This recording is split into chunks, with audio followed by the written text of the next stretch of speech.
बोलना चाहिए ना आप लोगों को।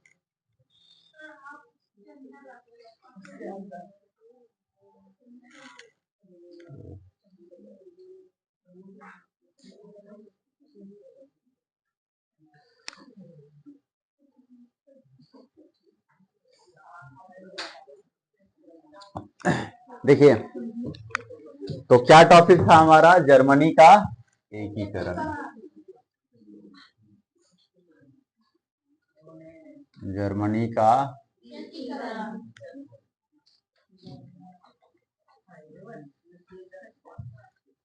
डेट बताइए।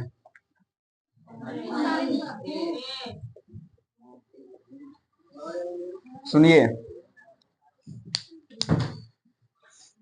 तो ये रहा मानचित्र। इसमें अपने लोग इटली के बारे में पढ़ चुके हैं, ठीक है। इटली के एकीकरण का सबसे पहले प्रयास किसने किया था? मैजनी ने, उत्तरी इटली के एकीकरण का, लेकिन उनसे हो नहीं पाया, वे असफल हो गए, ठीक है। उसके बाद कौन आया? विक्टर इमैनुअल, और उसने अपना प्रधानमंत्री काउंट काबूर को बनाया। तो काउंट काबूर के नेतृत्व में उत्तरी इटली से लेकर के मध्य इटली तक का एकीकरण हो गया। उसके बाद दुर्भाग्यवश इनकी मृत्यु हो जाती है, ये भी पूरे इटली का एकीकरण देख नहीं पाते। और उसके बाद जो ये दक्षिणी इटली का कुछ हिस्सा बचा हुआ रहता है, इसका एकीकरण कौन करते हैं बताइए? गैरीबाल्दी। कौन करते हैं? गैरीबाल्दी, ठीक है, गैरीबाल्दी। अच्छा, इटली का एकीकरण कब संपन्न हो जाता है? 1871। चलिए, ये सब पड़ोसी राज्य है, और ये सब किस महादेश के अंतर्गत है? यूरोप महादेश के अंतर्गत। चाहे फ्रांस हो, जर्मनी हो, ऑस्ट्रिया हो, इटली हो, ये सब का सब किसके अंतर्गत है? यूरोप महादेश के अंतर्गत है। अच्छा, इसमें एक और क्वेश्चन बताइए आप, मेटरनिक कहाँ का था? ऑस्ट्रिया का। मेटरनिक कहाँ का था? नेपोलियन बोनापार्ट, नेपोलियन तृतीय, ये सब कहाँ के थे? फ्रांस के थे, ठीक है। और कुछ भी नाम था, लुई फिलिप, लुई 18वां, लुई 16वां, ये सब कहाँ का था? फ्रांस का। फ्रांस में क्रांति कब हुई थी? 1700। तो ये सब तो आप पढ़ चुके हैं, बहुत पहले ही ये सब पढ़ चुके हैं आप, 1789। चलिए ध्यान दीजिए, तो 800 ईस्वी के आसपास, 800 ईस्वी के पूरा जर्मनी संगठित था।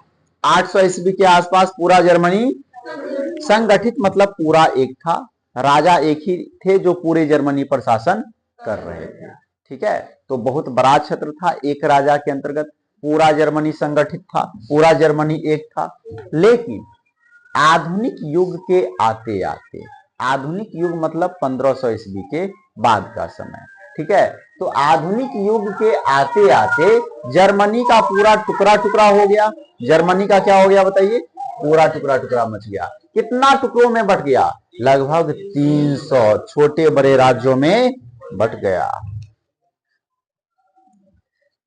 उनमें राजनीतिक, सामाजिक और धार्मिक विषमताएं मौजूद थी। 300 छोटे बड़े राज्यों में जो बट गया, तो उसमें विभिन्न प्रकार की असमानताएं भी थी। जैसे उसमें धार्मिक असमानताएं थी, राजनीतिक असमानताएं थी, और आर्थिक या सामाजिक, धार्मिक, राजनीतिक और सामाजिक विषमताएं, मतलब भेदभाव, ठीक है। धर्म के आधार पर भेदभाव व्याप्त था। कहीं पर किसी धर्म, 300 छोटे बड़े राज्यों में बटा हुआ है, तो कहीं पर किसी दूसरे धर्म का फॉलो हो रहा है, कहीं पर किसी तीसरे धर्म का, मतलब अलग अलग प्रकार का धर्म है, अलग अलग प्रकार का बोली भाषा है, सामाजिक जो व्यवस्थाएं हैं वे अलग अलग प्रकार की हैं, ठीक है। तो सबको एक करने में तो बड़ी ही कठिनाई थी तब। एक तो 300 टुकड़ा है, सबको एक करना तो मुश्किल है। 50 गो रहता तो थोड़ा सोचते। 300 टुकड़ा मचा हुआ है जर्मनी का, 300 छोटा बड़ा टुकड़ा, उसको एकत्रित करना है, पूरा संगठित करना है। और उन 300 छोटे बड़े राज्य में अनेक प्रकार का भेदभाव, विषमताएं मौजूद है, अनेक प्रकार की विषमताएं मौजूद है। जैसे धार्मिक विषमताएं, राजनीतिक विषमताएं, सामाजिक विषमताएं मौजूद है वहां पर। उत्तर जर्मन राज्यों में जहां प्रोटेस्टेंट मतावलंबियों की संख्या ज्यादा थी, कहा गया कि उत्तर जर्मन राज्यों में किसकी संख्या ज्यादा? प्रोटेस्टेंट मतावलंबियों की। ये है उत्तरी जर्मनी, यहां पर किसकी संख्या ज्यादा? प्रोटेस्टेंट मतावलंबियों की संख्या ज्यादा। ये धर्म का नाम है। उत्तरी जर्मनी में प्रोटेस्टेंट धर्म को मानने वाले लोगों की संख्या ज्यादा है। वहां परसा सबसे शक्तिशाली राज्य था, और यहां पर राज्य कौन सा है? परसा। तो परसा कहां है? जर्मनी में ही है। परसा कहां है? जर्मनी में। तो परसा सबसे शक्तिशाली राज्य था एवं अपना प्रभाव बनाए हुए था। दूसरी तरफ दक्षिणी जर्मनी के कैथोलिक बहुल राज्यों की प्रतिनिधि सभा डायट जिंदा थी, और इधर था कैथोलिक। इधर क्या था? कैथोलिक। ठीक है। तो जर्मनी का यदि बात की जाए तो ये उत्तरी जर्मनी में कौन सा धर्म बताइए? प्रोटेस्टेंट। और दक्षिणी जर्मनी में बताइए? दक्षिणी जर्मनी में कैथोलिक। तो है ना अलग अलग प्रकार का धर्म। जैसे भारत में ही देख लीजिए, हिंदू मुस्लिम। ठीक है। और इतना दिन से प्रयास हो रहा है, दोनों एक नहीं हो पा रहा है, बार बार कहीं पर दंगा फसाद हो ही जाता है। ठीक है।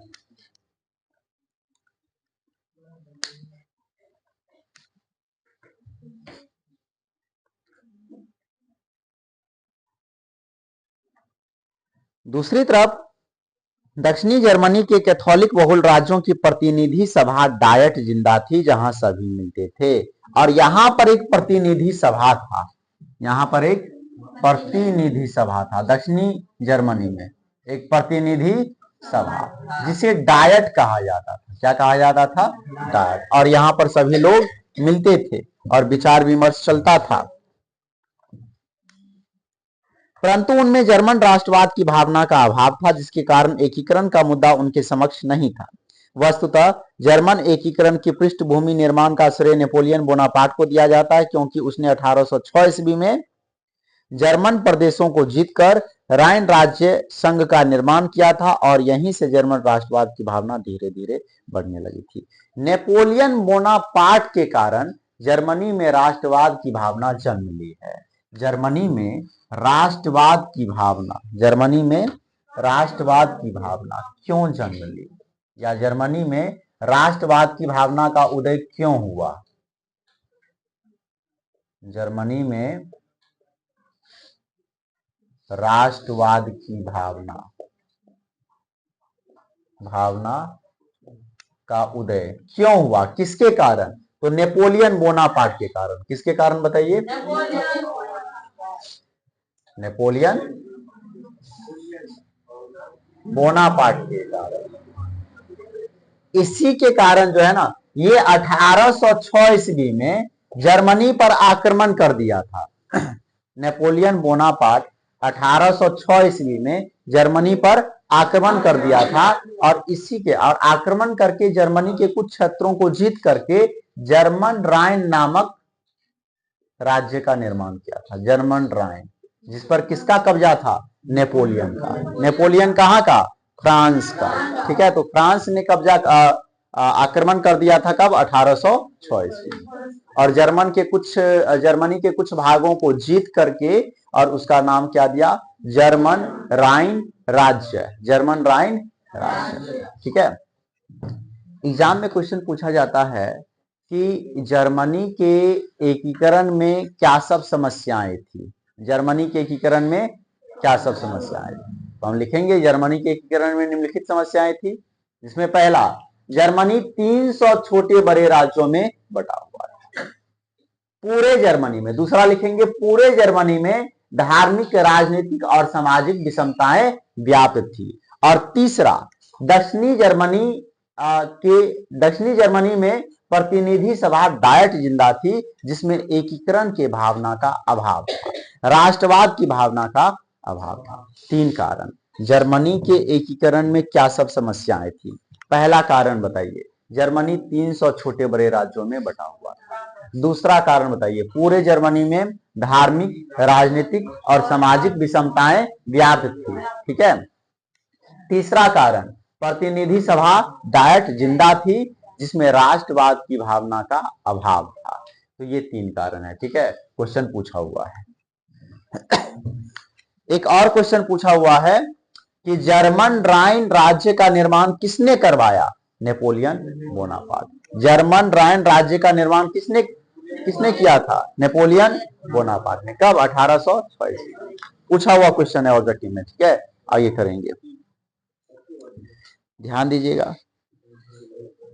इसी दौरान जर्मनी में बुद्धिजीवियों, किसानों तथा कलाकारों जैसे Hegel, Kant, Humboldt, Ernst, Jacob Grimm आदि ने जर्मन राष्ट्रवाद को बढ़ावा दिया। कुछ बुद्धिजीवी, किसान और कलाकारों का नाम है यहाँ पर, जिसने जर्मनी में राष्ट्रवाद की भावना को भड़काने में मदद किया। वो कौन कौन है?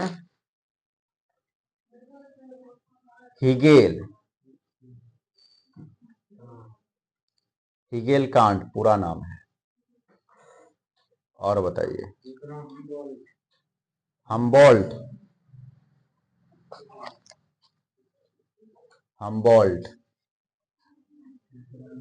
अर्नस्ट, जेकब,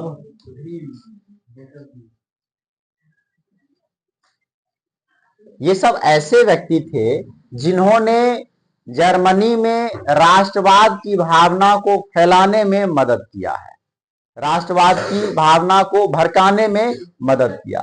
कौन कौन? Hegel, Kant, Humboldt, Ernst, Jacob Grimm. ठीक है, किताब लिख करके हो या ऐसे ही लोगों को मोटिवेट करके हो, जर्मनी में राष्ट्रवाद की भावना को फैलाने में मदद किया। किसने?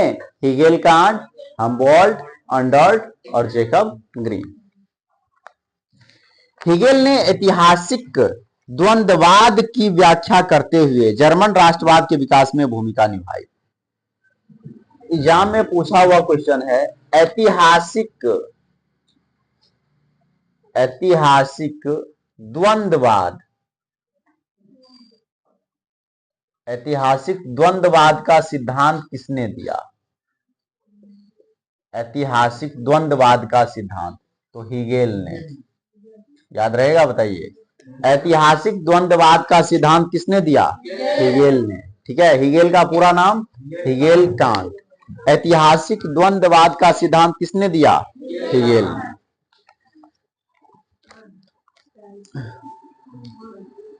पर्सा का चांसलर बिस्मार्क हिगेल के विचारों से प्रभावित था। अर्नस्ट ने कविताओं के माध्यम से देशभक्ति जागृत की। हडेनबर्ग तथा नेबोलिस ने जर्मनी के गौरवमय अतीत को सामने रखा। चित्रकारों ने जर्मन संस्कृतियों को उजागर किया। उन्होंने नायक नायिकाओं की जीवंत चित्रों द्वारा भी राष्ट्रवाद को बढ़ावा दिया। इस प्रकार अब जर्मनी की सामंतवादी व्यवस्था से पूरी तरह निकल करके आधुनिक युग में प्रवेश करने को तैयार हुआ। जर्मनी में राष्ट्रीय आंदोलन में शिक्षण संस्थानों एवं विद्यार्थियों का भी योगदान रहा। शिक्षकों तथा विद्यार्थियों ने जर्मनी एकीकरण के उद्देश्य से ब्रुसेल्स सेप्ट नामक सभा स्थापित किया। देखिए, शिक्षक और विद्यार्थी मिलकर के भी जर्मनी के एकीकरण को बढ़ावा दिया। ठीक है, और शिक्षक विद्यार्थी मिलकर के एक संस्था का निर्माण किया था। क्या था उस संस्था का नाम बताइए? ब्रुसेन सेप्ट। ब्रुसेन सेप्ट, ये एक सभा थी जिसका निर्माण किसके द्वारा किया गया था? शिक्षक और विद्यार्थियों के द्वारा।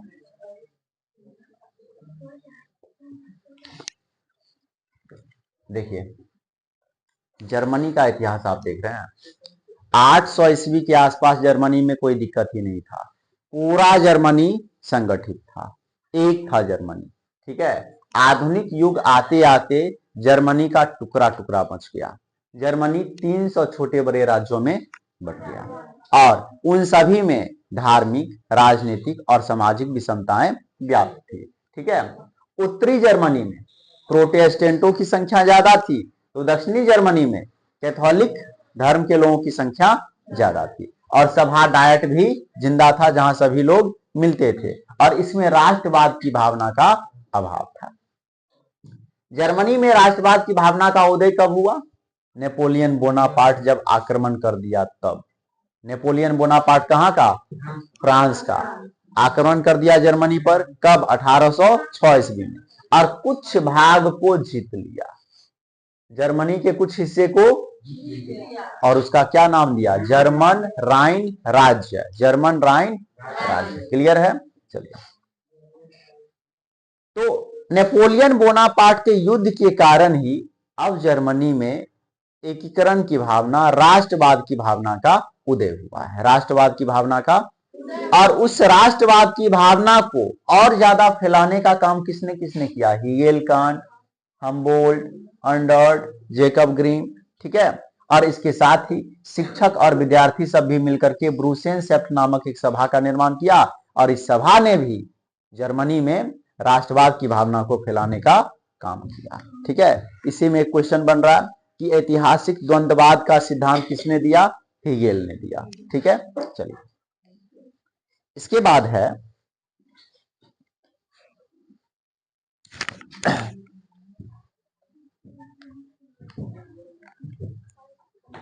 वाइमर राज्य का येना विश्वविद्यालय राष्ट्रीय आंदोलन का केंद्र था। यद्यपि मेटरनिख ने इस आंदोलन को कुचलने के लिए दमनकारी कानून कॉल्सवाद के आदेश को जारी किया, परंतु फिर भी जर्मनी में राष्ट्रीयता की प्रबल धारा प्रवाहित हो रही थी, जिसने एकीकरण के काम को आगे बढ़ाने में सहायता प्रदान की। ध्यान दीजिएगा,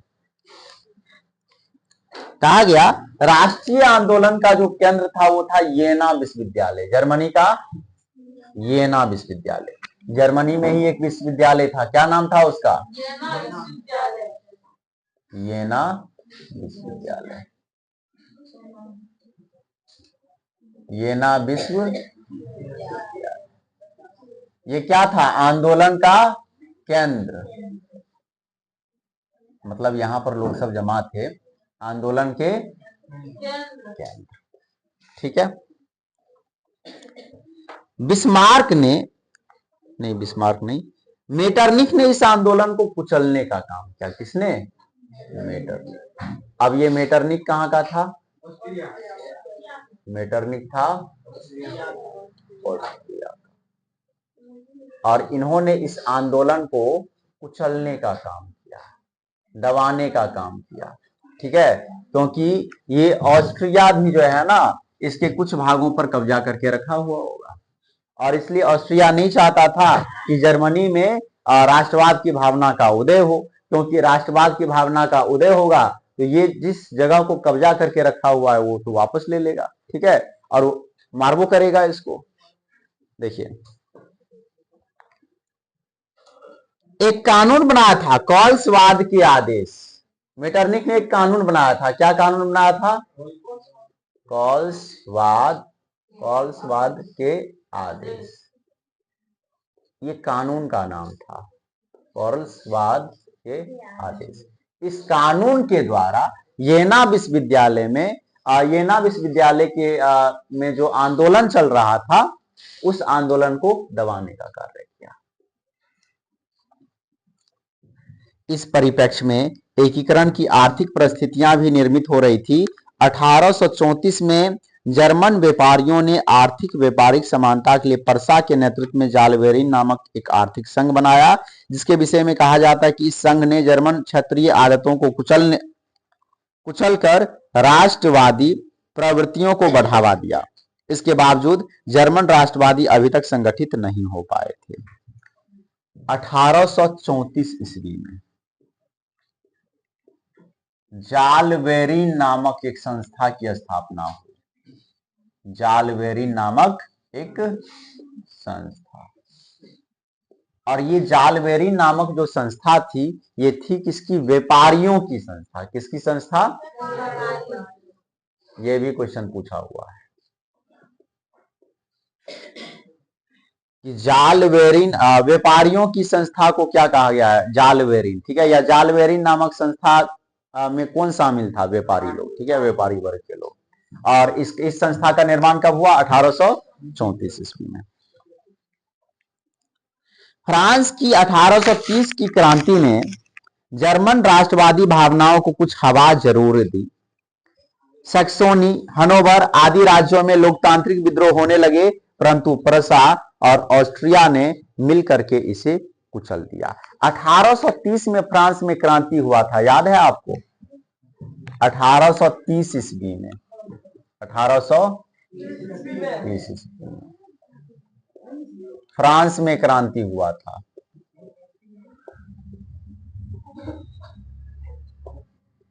अठारह ईस्वी में फ्रांस में, इसी समय ना था लुई 18वां, इसी समय में था, ठीक है। तो 1830 ईस्वी में फ्रांस में क्रांति हुई थी, तो इसका प्रभाव पड़ा था जर्मनी पर। इधर क्रांति हो रहा था तो इसी क्रांति का प्रभाव यहां भी पड़ा था, यहां के लोग भी क्रांति कर रहे थे, लेकिन इस क्रांति को ऑस्ट्रिया और प्रसा मिलकर के दबा दिया था। ऑस्ट्रिया और प्रसा मिलकर के दबा दिया था, ठीक है।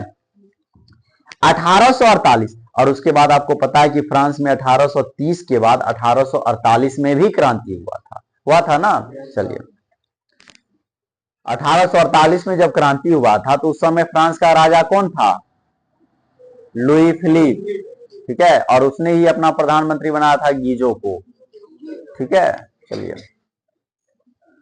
1848 की फ्रांसीसी क्रांति ने जर्मन राष्ट्रवाद को एक बार फिर से भड़का दिया। दूसरी तरफ इस क्रांति ने मेटरनिख युग का भी अंत कर दिया। इसी समय जर्मन राष्ट्रवादियों ने मार्च 1848 में पुराने संसद की सभा को फ्रैंकफर्ट में बुलाया, जहां यह निर्णय लिया गया कि प्रसा नामक फ्रेडरिक विलियम जर्मन राष्ट्र का नेतृत्व करेगा और उसी के अधीन समस्त जर्मन राज्यों का एकीकरण होगा। 1848 ईस्वी में, 1800 फ्रैंकफर्ट की संधि हुई। फ्रैंकफर्ट की संधि, ये भी पूछा हुआ है, फ्रैंकफर्ट की संधि कब हुई? 1848 ईस्वी में, ठीक है। फ्रैंकफर्ट सभा को बुलाया गया और फ्रेडरिक विलियम के, परसा में ही एक राजा था, एक शासक था, परसा का शासक, जिसका नाम था फ्रेडरिक विलियम। फ्रेडरिक विलियम, जैसे कि आप इटली में देखते हैं, इटली में एक राजा था ना, विक्टर इमैनुअल, इसी के नेतृत्व में पूरे इटली का एकीकरण हुआ। तो उसी तरह से यहां भी एक राजा चुना गया, और वो राजा था कहां का? प्रसा का। क्या नाम था? Frederick William. तो फ्रेडरिक विलियम के नेतृत्व में ही पूरे जर्मनी के एकीकरण की बात कही गई।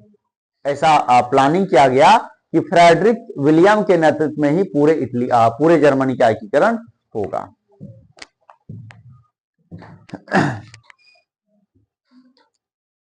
साथ ही लोकतांत्रिक वैधानिक राजतत्व के शासन सिद्धांत को अपनाया जाएगा, परंतु फ्रेडरिक, जो एक निरंकुश एवं रूढ़िवादी विचार का शासक था, ने उस व्यवस्था को मानने से इनकार कर दिया।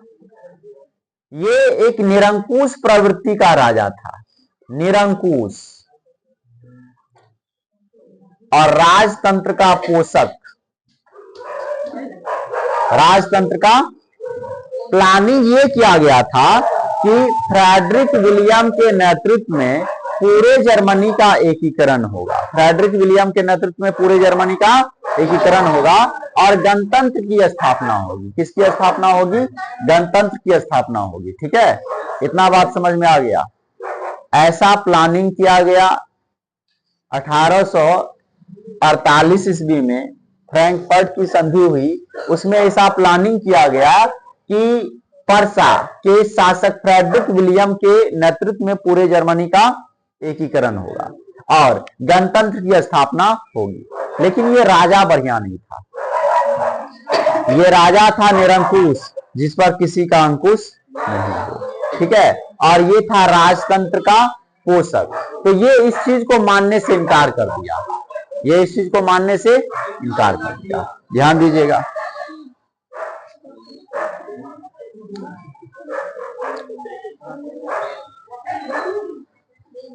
यहां ध्यान दो। परंतु फ्रेडरिक जो एक निरंकुश एवं रूढ़िवादी विचार का शासक था ने उस व्यवस्था को मानने से इनकार कर दिया, क्योंकि वह स्पष्ट रूप से ऑस्ट्रियाई संघर्ष से बचना चाहता था। और ये क्यों मानने से इनकार कर दिया, इसका एक और कारण है, सुनिए। ये क्यों इनकार कर दिया? परसा का था ना। यदि ये कहता कि ठीक है, हम तैयार हैं, हम पूरे जर्मनी के एकीकरण का नेतृत्व करेंगे, ठीक है, और गणतंत्र की स्थापना करेंगे, तो ऑस्ट्रिया इसको मारता। डर से ही इनकार कर रहा था, इसको डर हो रहा था, क्योंकि ऑस्ट्रिया नहीं चाहता था कि कहीं भी जर्मनी हो या इटली हो, कहीं भी राष्ट्रवाद की भावना का विकास हो या गणतंत्र की स्थापना हो, ये नहीं चाहता था ऐसा, ठीक है। इसलिए यदि परसा का जो राजा था वो इस चीज को मान जाता कि चलो ठीक है, पूरे जर्मनी का एकीकरण मेरे नेतृत्व में होगा और गणतंत्र की स्थापना होगी, तो ऑस्ट्रिया उसको मारता। तो ऑस्ट्रिया के डर से वो इनकार कर दिया कि नहीं, हमको ये सबसे मतलब नहीं है, जैसे है वैसे ही ठीक है, राजतंत्र ही चलेगा, ठीक है।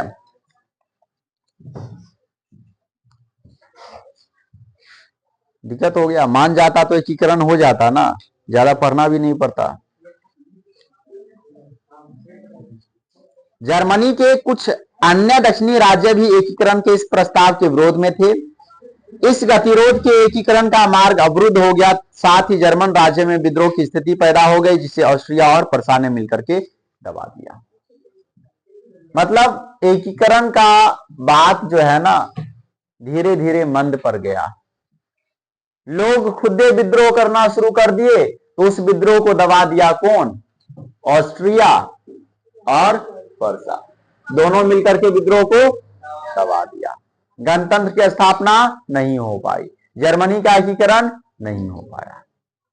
मान जाता, थोड़ा सा संघर्ष होता, एकीकरण हो जाता, ठीक है, लेकिन नहीं माना राजा वो।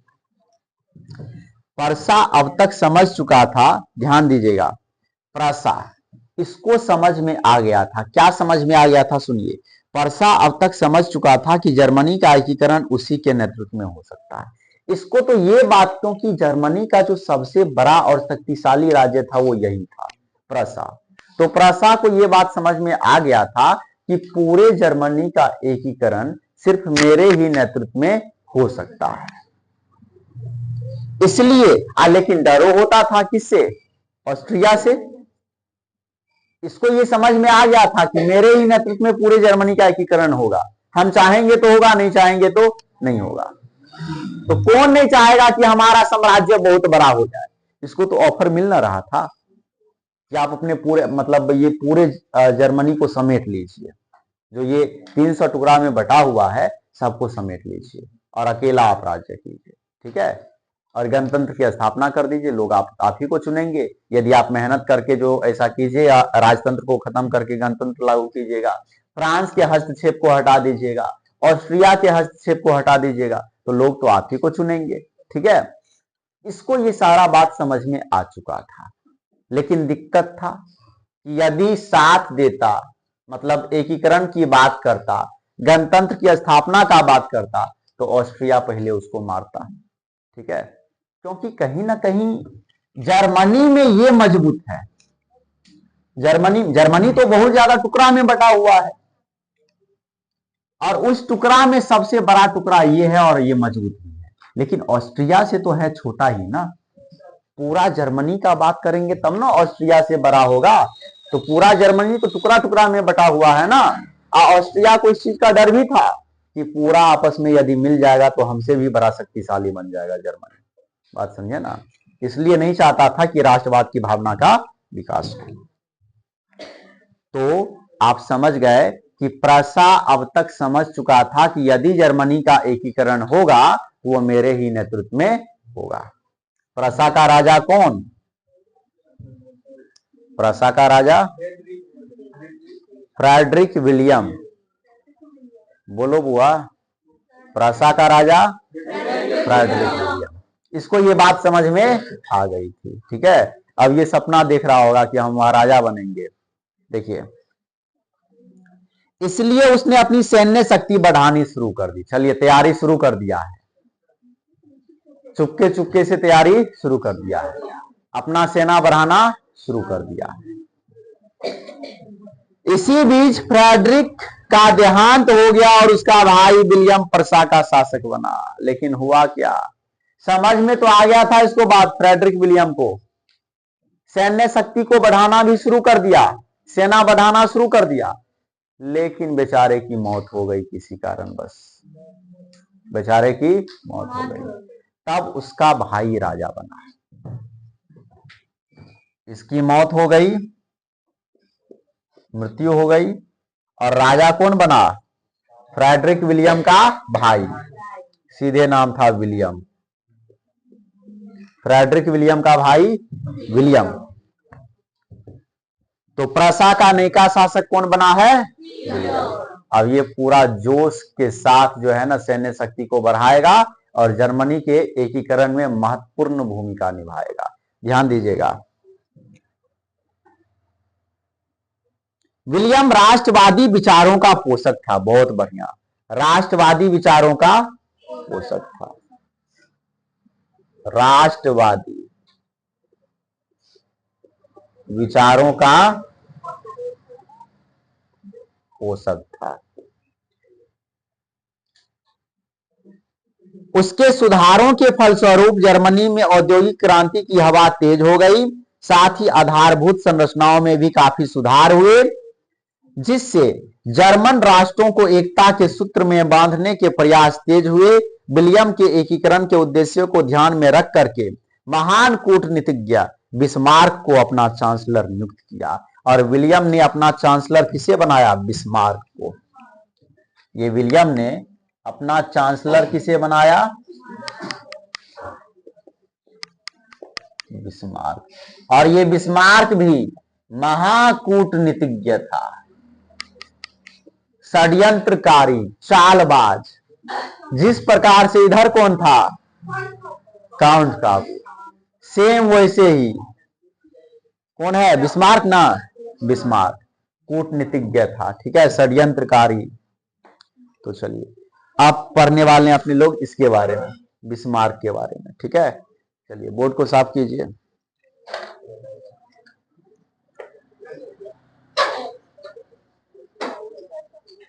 फिगर रहने दीजिएगा।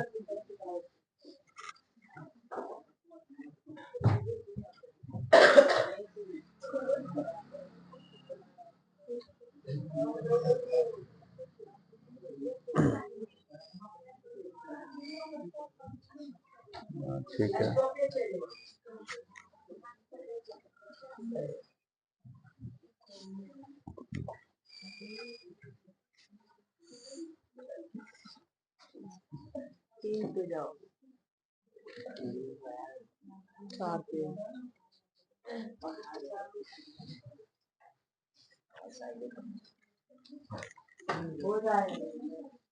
आज टारगेट है तो खत्म कैसे नहीं होगा, नहीं खत्म होगा, जितना पर बचेगा उतना पर ही छोड़ देंगे, लेकिन पढ़ाएंगे नहीं, खत्म आज जितना हो जाए। नहीं नहीं, हम सो नहीं बोल रहे हैं।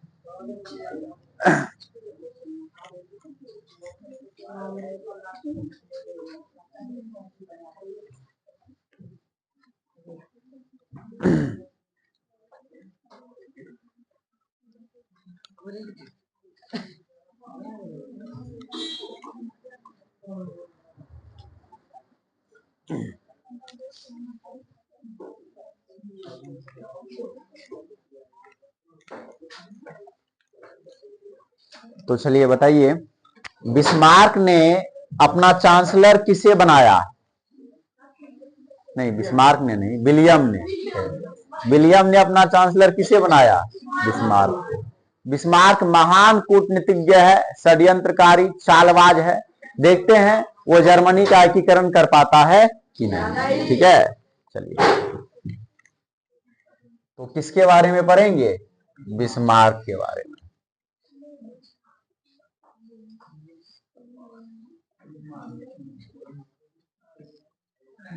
अच्छा ये बताइए, बिस्मार्क कहाँ का था, ऑस्ट्रिया का था, जर्मनी में कहाँ का, प्रसा का, ठीक है।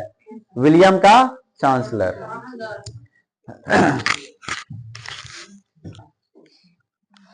बिस्मार्क जो जर्मन डायट में प्रसा का प्रतिनिधित्व करता था। देखिए यहीं पर था ना डायट, डायट नामक सभा, जहां पर सभी लोग मिलते थे, जर्मनी के सभी राज्य के लोग यहां पर मिलते थे। तो प्रसा की तरफ से कौन जाता था? बिस्मार्क जाता था। प्रसा की तरफ से कौन जाता था? बिस्मार्क जाता था। कहने का मतलब ये हुआ कि बिस्मार्क जो जर्मनी डायट में प्रसा का प्रतिनिधित्व करता था, डायट में प्रसा का प्रतिनिधित्व करता था। ठीक है, डायट में प्रसा के तरफ से कौन आता था? विलियम खुद ही आते थे क्या? नहीं, बिस्मार्क आता था। ठीक है, प्रारंभ से ही हेगेल के विचारों से प्रभावित था। और बिस्मार्क किसके विचारों से प्रभावित था? हेगेल के विचारों से प्रभावित था। हेगेल के विचारों से प्रभावित था। ठीक है, और जर्मन संसद में अपनी सफल कूटनीति का लगातार परिचय देता आ रहा था। और ध्यान दीजिएगा, जर्मन कूटनीति और जर्मन संसद, डायट को जर्मन संसद कहा जाता है। जर्मन संसद, या आप ये भी बोल सकते हैं कि जर्मन के संसद को ही क्या कहा जाता था? डायट कहा जाता था। ठीक है, तो जर्मन संसद में बार बार बिस्मार्क जो है अपने आप को चालबाज साबित कर रहा था, महान कूटनीतिज्ञ का परिचय दे रहा था। इसके बातों से लगता था कि वाह कितना बड़ा चालबाज है। आदमी पता चल जाता है ना, उसके अपने लक्षण क्रम से पता चल जाता है कितना बड़ा चालबाज है।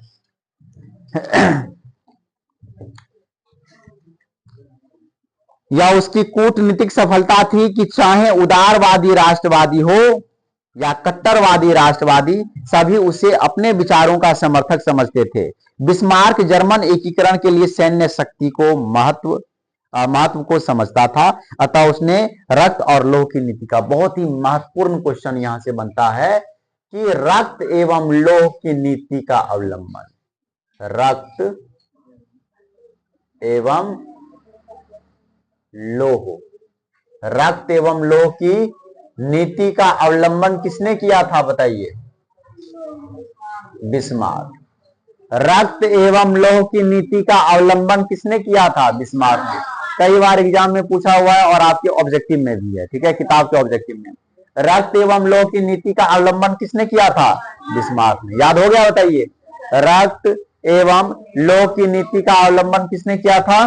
बिस्मार्क ने। इसका तात्पर्य था कि सैन्य उपायों से ही जर्मनी का एकीकरण संभव है।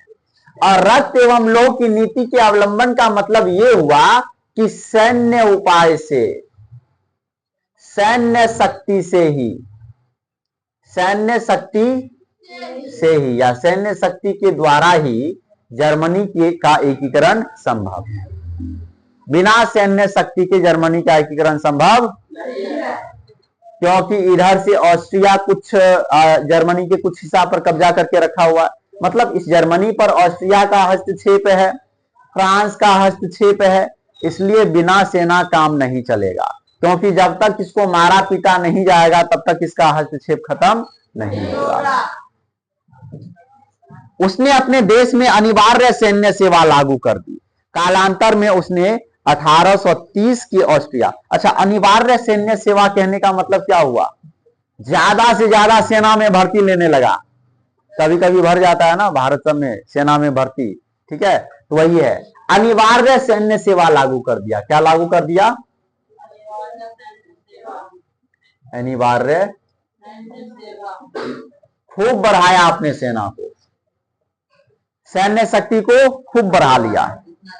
हाँ, कालांतर में उसने 1830 के ऑस्ट्रिया प्रसा संधि का विरोध करना शुरू कर दिया, जिसमें प्रसा के नेतृत्व में जर्मनी का एकीकरण नहीं किया जाना था। इस कारण अब प्रसा के नेतृत्व में जर्मनी की भावना जोर पकड़ने लगी। याद कीजिए 1830 ईस्वी में ऑस्ट्रिया प्रसा संधि हुई। ऑस्ट्रिया प्रसा संधि हुई।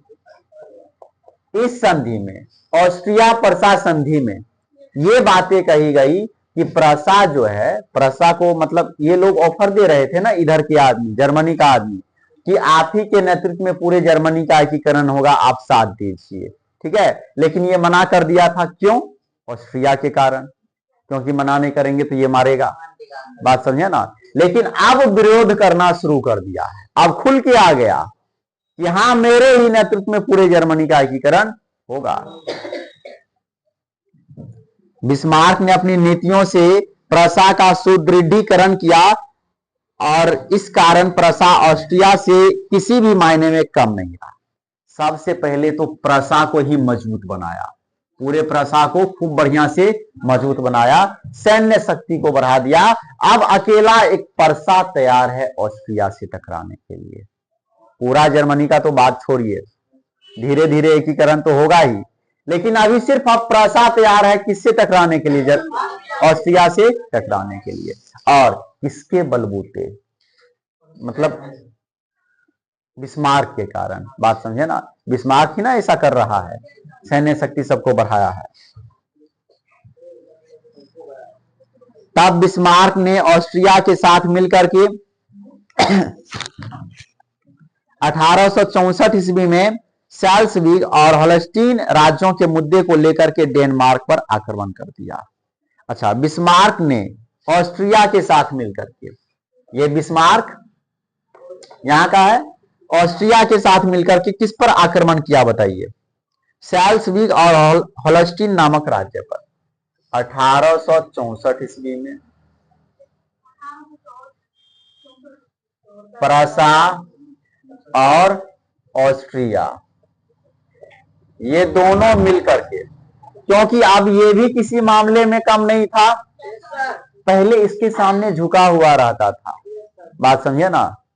अब तो इसके पास भी पावर है ना, तो अब तना हुआ है। अब दोनों मिलकर के किस पर अटैक कर रहा है? अभी भी दोनों मिलकर के अटैक कर रहा है किसी पर, तो वो राज्य था सैल्ज़बर्ग। सैल्ज़बर्ग और होल्स्टीन। होल्स्टीन सैल्ज़बर्ग और होल्स्टीन पर आक्रमण करता है, ठीक है।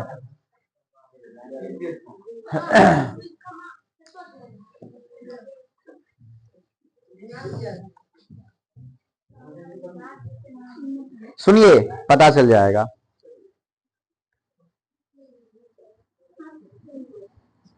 डेनमार्क का था, डेनमार्क, इन दोनों राज्य को लेकर के डेनमार्क पर आक्रमण हुआ था। डेनमार्क देश का नाम है, डेनमार्क किसका नाम है? देश का नाम। और इसी देश में दो राज्य था, सैल्ज़बर्ग और होल्स्टीन। इन दोनों राज्य को मुद्दा बनाकर के ये दोनों लड़ गया, किससे? डेनमार्क से लड़ गया। अच्छा, आपको मैप में भी बता देते हैं डेनमार्क, ये तो नॉर्वे है, डेनमार्क।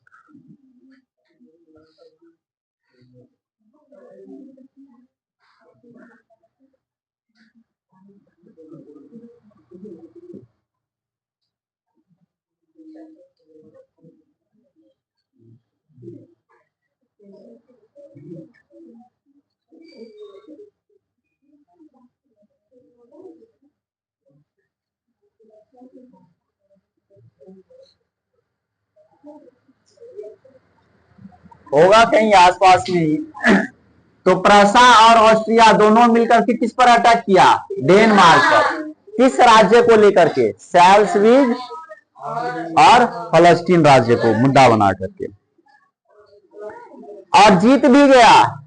और सुनिए, जीत के बाद सैल्ज़बर्ग प्रसा के अधीन हो गया। सैल्ज़बर्ग किसके अधीन हो गया? प्रसा के अधीन। और होल्स्टीन किसके अधीन हो गया? ऑस्ट्रिया के अधीन। प्रसा को मिल गया सैल्ज़बर्ग, ऑस्ट्रिया को मिल गया होल्स्टीन, ठीक है।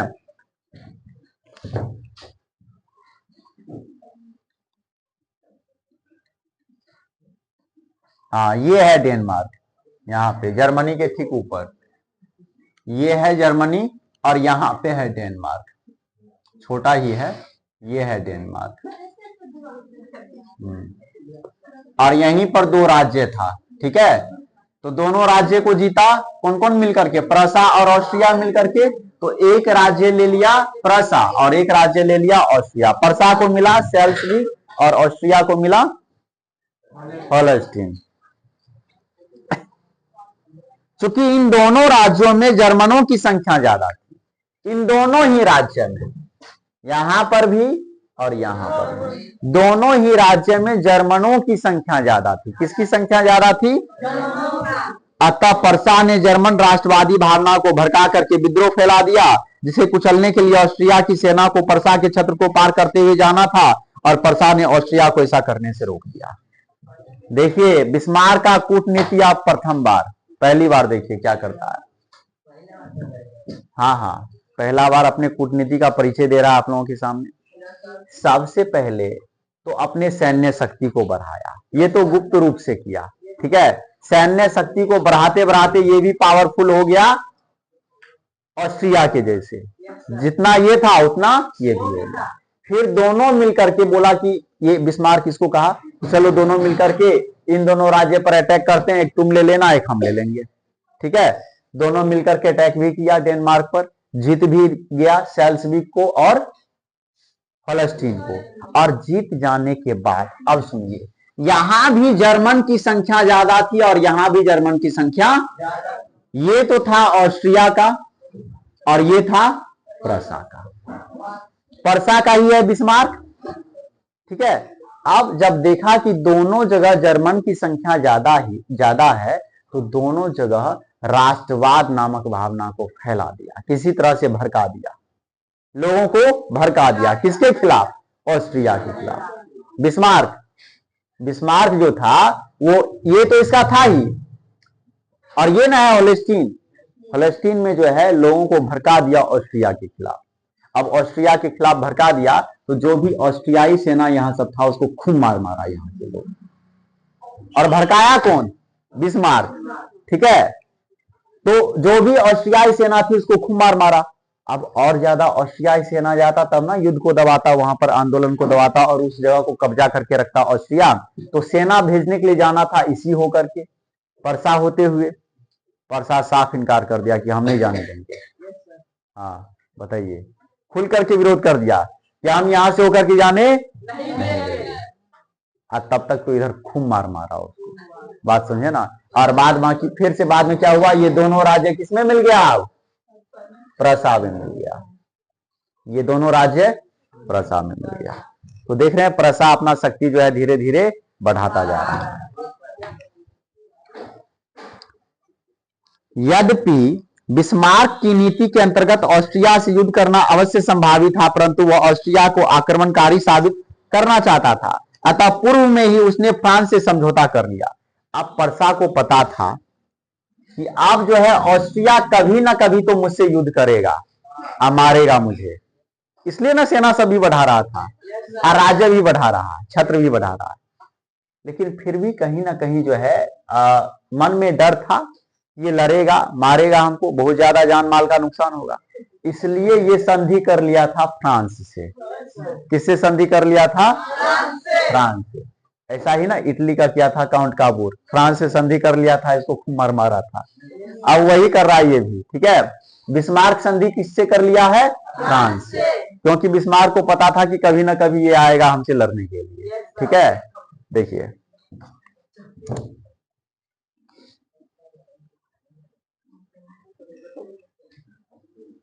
अतः पूर्व में ही उसने फ्रांस से समझौता कर लिया था कि ऑस्ट्रिया प्रसा युद्ध में फ्रांस तटस्थ रहे।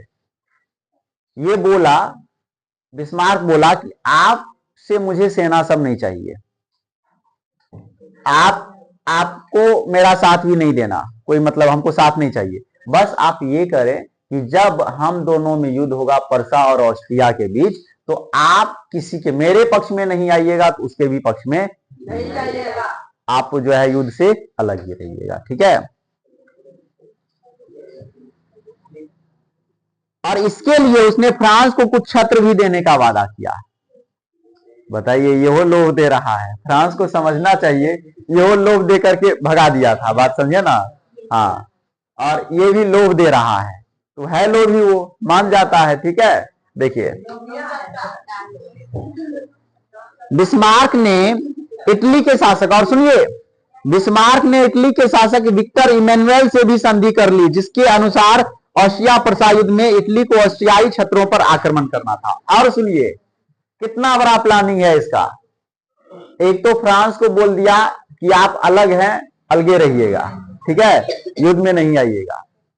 और उसके लिए बोला कि हम आपको, बिना आप बैठे रहिए ना, हम 2 राज्य आपको दे देंगे, इधर से ही काट करके दे देंगे।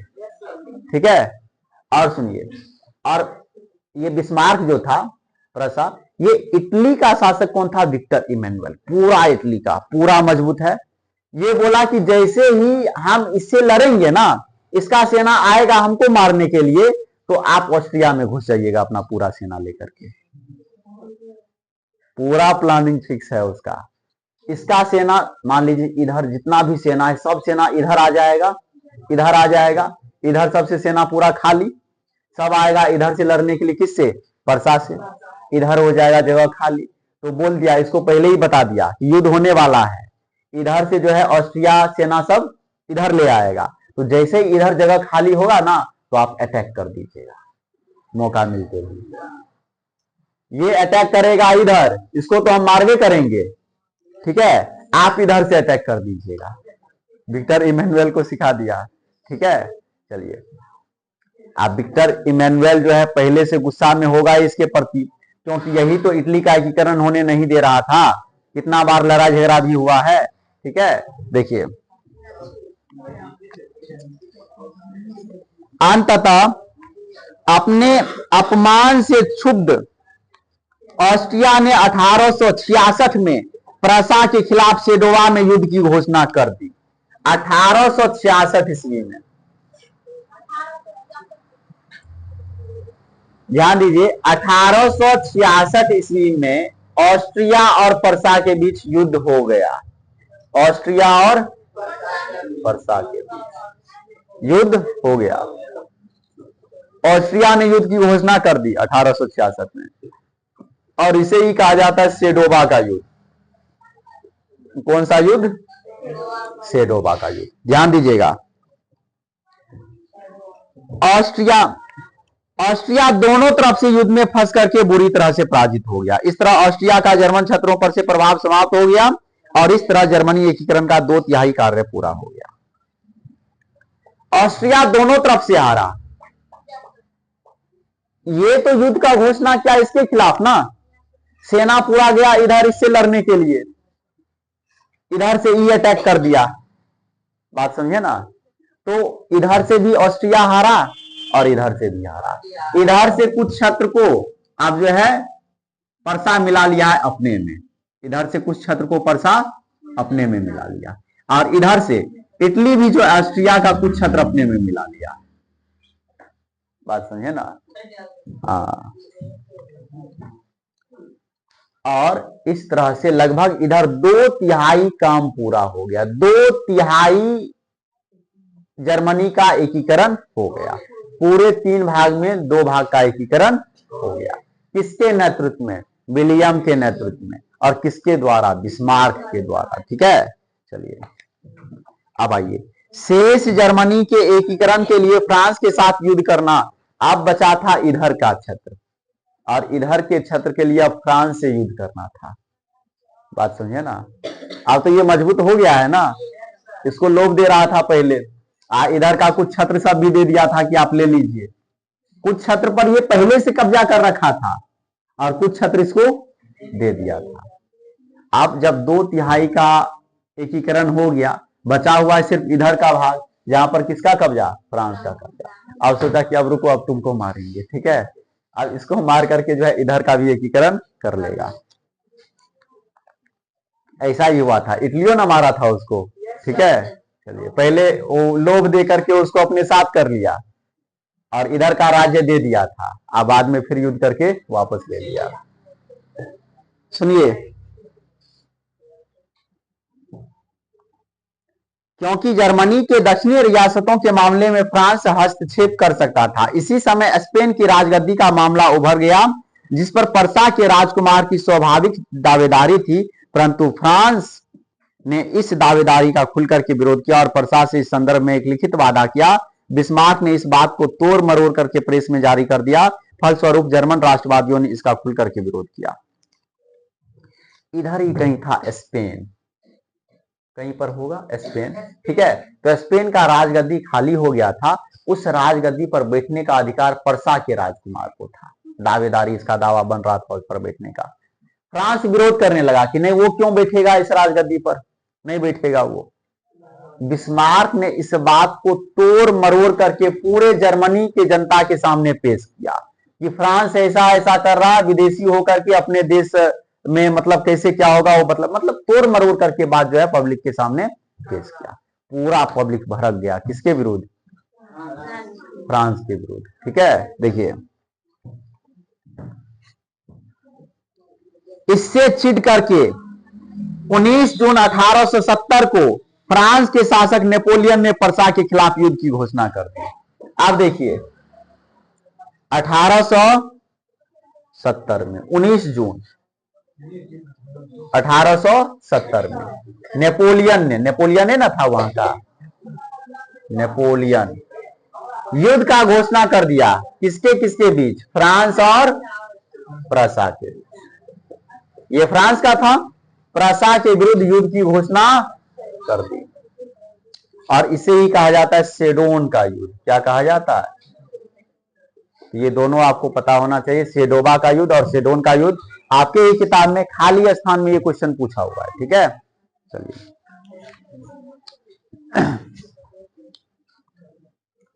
तदुपरांत 10 मई 1871 को फ्रैंकफर्ट की संधि हुई। फ्रैंकफर्ट की संधि कब हुई? 10 मई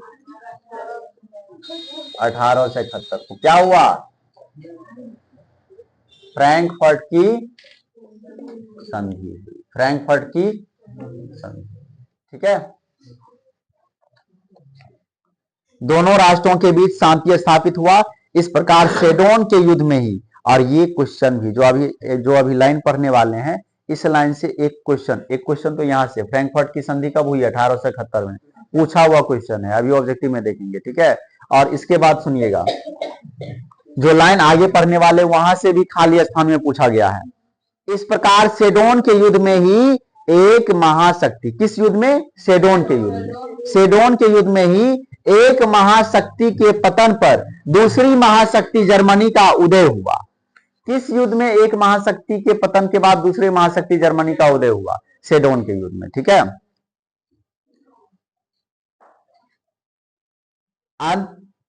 अंततोगत्वा जर्मनी 1871 तक एक एकीकृत राष्ट्र के रूप में यूरोप के राजनीतिक मानचित्र में आ गया। चलिए, 1871 में जर्मनी का भी एकीकरण हो गया, खत्म। 1871 में ही इटली का भी एकीकरण हो गया था और 1871 में ही जर्मनी का भी एकीकरण हो गया, ठीक है। चलिए, अब है यूनान में राष्ट्रीयता का उदय। तो कुछ क्वेश्चन देखते हैं जो कि आप लोगों से अब बनने वाला है। आइए ऑब्जेक्टिव क्वेश्चन, और देखिए कितना सारा बनता है आपसे। आप जीवन में कभी याद नहीं ना किए हैं, और देखिए बनेगा आपसे क्योंकि पढ़े हैं। पहला क्वेश्चन जवाब दीजिएगा। ऐसा कीजिए, सभी आदमी किताब बंद कीजिए, नहीं तो चोरी कर लेगा सब। बंद कीजिए, सभी आदमी बुक बंद कीजिए। क्वेश्चन पूछते हैं। पहला क्वेश्चन, इटली एवं जर्मनी वर्तमान में किस महादेश के अंतर्गत आता है? ये इटली, ये जर्मनी किस महादेश के अंतर्गत? चलिए, दूसरा क्वेश्चन, फ्रांस का क्वेश्चन पूछ रहे हैं। फ्रांस में किस शासक वंश की पुनर्स्थापना वियना कांग्रेस द्वारा की गई थी? बुर्बो वंश, बहुत अच्छा। मैजनी का संबंध किस संगठन से था? ऑप्शन सबको सुनने दीजिए, ऑप्शन सुनने दीजिए सबको। मैजनी का संबंध किस संगठन से था? लाल सेना, कार्बोनरी, फ्लिखटार या डायट? कार्बोनरी। इटली एवं जर्मनी के विरुद्ध कौन था? इंग्लैंड, रूस, ऑस्ट्रिया या पर्सा? ऑस्ट्रिया, ठीक है। इसलिए मार खाया इधर से भी उधर से भी, ठीक है। काउंट काबूर को विक्टर इमैनुअल ने किस पद पर नियुक्त किया? बहुत अच्छा। गैरीवाल्डी पेशे से क्या था? बहुत अच्छा। जर्मन राइन राज्य का निर्माण किसने किया था? नेपोलियन बोनापार्ट, क्योंकि नेपोलियन वाला दो ऑप्शन है, वो नेपोलियन बोनापार्ट है, वो नेपोलियन तृतीय है, तो क्या होगा? Napoleon Bonaparte. बहुत अच्छा। जालबेरिन एक संस्था थी, क्रांतिकारियों की, व्यापारियों की, विद्वानों की, पादरी सामंतों की? बहुत अच्छा। रक्त एवं लौह की नीति का अवलंबन किसने किया?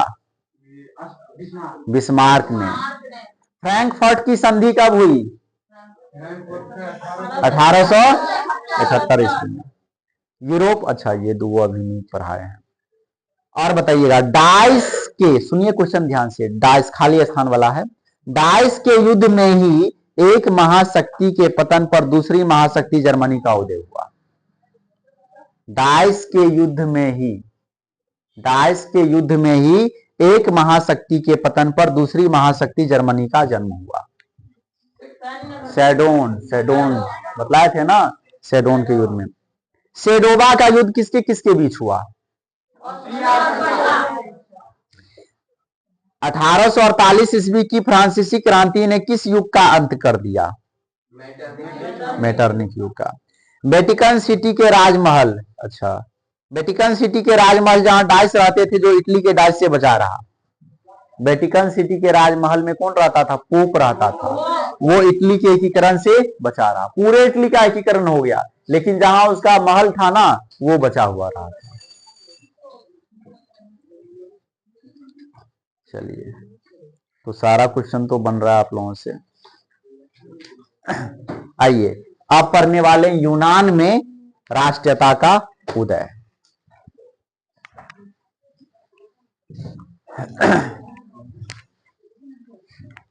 अच्छा, समय भी हो गया है नहीं? हाँ,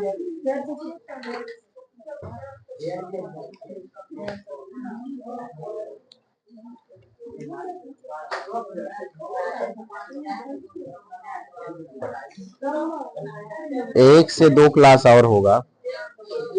आप क्वेश्चन आंसर का नोट्स दे देंगे क्या?